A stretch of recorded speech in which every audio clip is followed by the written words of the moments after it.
Eu lembro aqui de um amigo meu, o Morton Blackwell. Ele é formado em engenharia química pela Universidade da Louisiana. E ele começou a militância política na época da campanha do Barry Goldwater, nos Estados Unidos. E na Universidade da Louisiana, pensaram em montar um núcleo socialista. Ele se juntou com um amigo dele, recentemente falecido, Paul Ehrlich.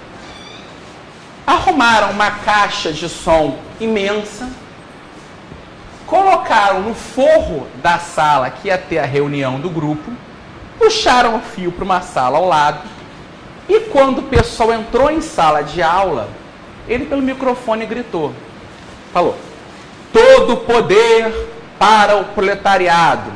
E a plateia delirou, aplaudiu. Os organizadores se assustaram, não sabia de onde vinha aquilo, mas deixaram a coisa seguir. Está a meu favor, não importa de onde vem. A reunião começou, passado mais um tempo, ele falou no microfone, todo o poder para a vanguarda do proletariado. E o pessoal aplaudiu, tão felizes ainda. Passa mais um tempo, ele no microfone, todo o poder para o partido da vanguarda do proletariado. Mais da metade aplaudiu. Alguns já começaram a achar estranho aquilo. Passa mais um tempo, ele fala, todo o poder para o diretório central do partido da vanguarda do proletariado. Meia dúzia já levantou e foi embora. Ele chega, mais uma, todo o poder para o birô do diretório central do partido da vanguarda do proletariado. Metade já tá fora. No final ele diz, todo o poder para mim. A reunião acabou. E nunca mais se montou um núcleo na universidade. E ele começou a desenvolver técnicas do que ele chama de tecnologia política. O que vem a ser isso? Você, por um lado, trabalha com tecnologias de gestão. Qual é o problema dos movimentos aqui no Brasil que eu vejo? Falta de profissionalismo. A esquerda diz, odiamos o capitalismo, mas agem com a lógica capitalista. Os que querem defender o livre mercado não sabem ser profissionais, a coisa é muito amadora. Então o que ele tenta fazer é o quê? Ensinar técnicas, então vamos profissionalizar, como captar recursos, como organizar a gestão de instituições, como agregar pessoas e, por outro lado, tecnologia de comunicação, como falar em público, como escrever artigo para jornal, porque nós somos muito amadores. O nível, às vezes, que nós acabamos separando o movimento por besteiras e tem algo pior, a falta de um senso de coalizão. Porque, de certa forma, os americanos conseguiram eleger um presidente que não foi perfeito, tem vários erros na economia, como Reagan, mas, se você olhar no século XX, o que ele conseguiu desburocratizar, mas porque houve ali um consenso entre grupos diferentes na política para fazer. Não se cumpriu a agenda toda. A política é a arte do possível. Mas se você consegue fazer esses grupos se organizarem, você dá avanços. Graças um pouco a esse tipo de movimento, hoje tem uma campanha como a do Ron Paul nos Estados Unidos, que mesmo que não venha a ganhar, vai servir como a campanha do Barry Goldwater em 64, que congregou o movimento e falou, é possível resistir a esse avanço do estado de bem-estar social. O movimento revolucionário, ele é contínuo. Você não para um trem com a mão. Você pode fazer o quê? Reduzir a velocidade dele e com pequenas pancadas físicas mudar a direção. Então é um pouco isso. Então é importante esse lado, na prática, convencer mais pessoas, congregar, mas existe um lado acadêmico que é importante fazer o quê? Unir os remanescentes. Hoje, dando aula de economia, tem o Iori aqui na UERJ, tem o Barbieri em São Paulo, tem o Miller no Nordeste, tem que pegar e ver mais professores, porque, como Mises disse, basta um professor dando aula de escola austríaca numa universidade para fazer uma revolução e começar a congregar pessoas. E tem que se fazer o quê? Parte do grupo que está aqui, e isso cabe a vocês, alguns de vocês vão ter que ir para militância empresarial, militância política, jornalismo, mas alguns de vocês têm que dizer, olha, a minha vocação vai ser sentar na universidade. O Bira hoje está aqui, mais à frente ele se aposenta, vai para outra universidade. Quem vai ficar no lugar dele é quem está na escola austríaca. Tem que ter um sucessor. O grave problema da questão intelectual no Brasil é que vários professores não deixam sucessores. Então, ideias são perdidas porque não tem continuidade.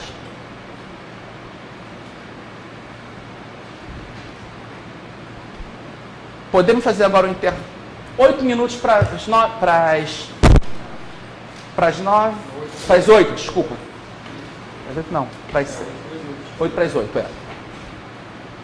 Uma última pergunta e a gente vai para o intervalo. Tem alguma última pergunta? Não, então, intervalo. Terceira e última aula.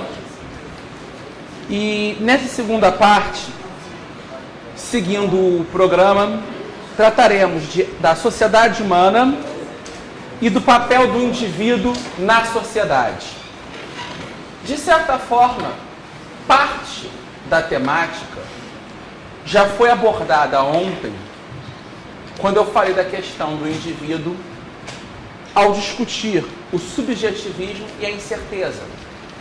Mas eu retomo aqui com algumas passagens da Bíblia do nosso curso, o Ação Humana. Então eu acho que na ideia das leituras do curso, nós temos aqui o Catecismo do curso, o livro do Biratan Iori, e aqui a Bíblia do curso, o Ação Humana. Então a combinação desses dois livros dá a visão completa. E eu acho que é sempre bom, se for possível, no site do Mises, é possível baixar o PDF desse livro do Mises, que é uma encíclica, eu acho que é um livro que, em certos aspectos, eu acho um livro mais interessante de se ler que o próprio Ação Humana, porque é uma linguagem mais fácil. Isso aqui seria o resumo do Ação Humana. Só que nesse livro, o Mises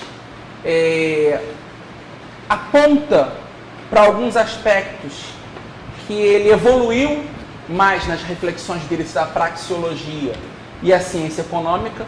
E o prefácio do Israel Kirzner, como quase tudo que o Kirzner escreve, é brilhante. E esse livro do Hayek, que também está no site do Mises. Então também é fácil de fazer download desse livro. Sendo que desse livro aqui, Individualism and Economic Order. E que tem aqui, nesse livro, o primeiro capítulo, que ele trata de individualismo, verdadeiro e falso, é fundamental. O segundo, economia e conhecimento. O capítulo terceiro, para epistemologia, os fatos nas ciências sociais. E, por fim, o capítulo 4, os usos do conhecimento na sociedade. No Ação Humana, Mises, logo,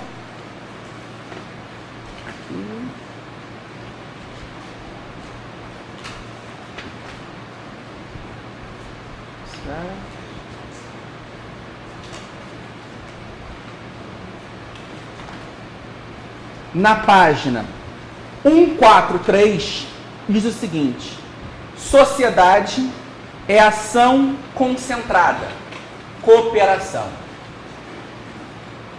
A sociedade é a consequência do comportamento propositado e consciente. Isso não significa que os indivíduos tenham firmado contratos por meio dos quais teriam sido formada a sociedade. Ou seja, ele está aqui refutando as visões contratualistas de Hobbes, Locke e Rousseau. Ela não é um contrato, os homens não se sentaram numa assembleia e escreveram o contrato. Tudo bem que Hobbes não acreditava nisso. A ideia de contrato em Hobbes, sociedade natural, é apenas um começo epistemológico, é uma construção fictícia para explicar o desenvolvimento futuro do objeto, mas Rousseau, de certa forma, seguindo Montaigne, acreditava que essa sociedade natural, de homens bons, puros, existia, e como exemplo eram os índios. Então cria o mito do bom selvagem, que com Che Guevara se transforma no mito do bom revolucionário. Esse é um dos mitos que povoam o imaginário da nossa juventude até hoje. E eu vejo que Rousseau é um dos autores que até hoje causam mais danos. Eu vejo que no campo da filosofia política é mais importante refutar Rousseau que Marx, porque as teses mais problemáticas de Marx vão por água abaixo se nós derrubarmos as teses de Rousseau. Então Mises aqui começa dizendo que a sociedade não é esse contrato social tal como Rousseau viu. E ele continua: as ações que deram origem à cooperação social e que diariamente se renovam visavam apenas a cooperação e a ajuda mútua, a fim de atingir objetivos específicos e individuais.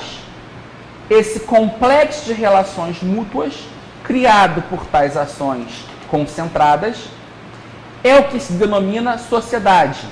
Substitui pela colaboração uma existência isolada, ainda que apenas imaginável, de indivíduos. Sociedade e divisão do trabalho e combinação de esforços. Por ser um animal que age, o homem torna-se um animal social. Então ele vai discutir a questão aristotélica do homem como um animal social, mas entendendo que esse animal social é criado pela necessidade dessa cooperação visando fins individuais específicos. E esse ponto da divisão social do trabalho, e aí o artigo do Hayek, os usos do conhecimento na sociedade é brilhante para isso, vai demonstrar que o ponto-chave para a humanidade progredir em termos materiais, culturais, é essa divisão do trabalho. É um dos temas centrais do Adam Smith, na Riqueza das Nações, quando ele dá o exemplo do fabricante de alfinetes. Individualmente, uma pessoa levaria horas para se fazer um único alfinete, e você, com essa divisão social do trabalho, uma pessoa estica o arame, outra corta, a outra faz ponta, a outra encaixa a cabeça do arame. Esse processo de divisão do trabalho possibilita um melhor desenvolvimento das potencialidades criativas. E se nós pegarmos um sociólogo positivista, discípulo de Kant, o Durkheim, ele mostra na visão sociológica essa divisão do trabalho. E é uma obra muito importante para ver que o desenvolvimento da sociedade passa por essa divisão do trabalho, que aumenta a complexidade social, gera maior cooperação e amplia esse âmbito da catalaxia.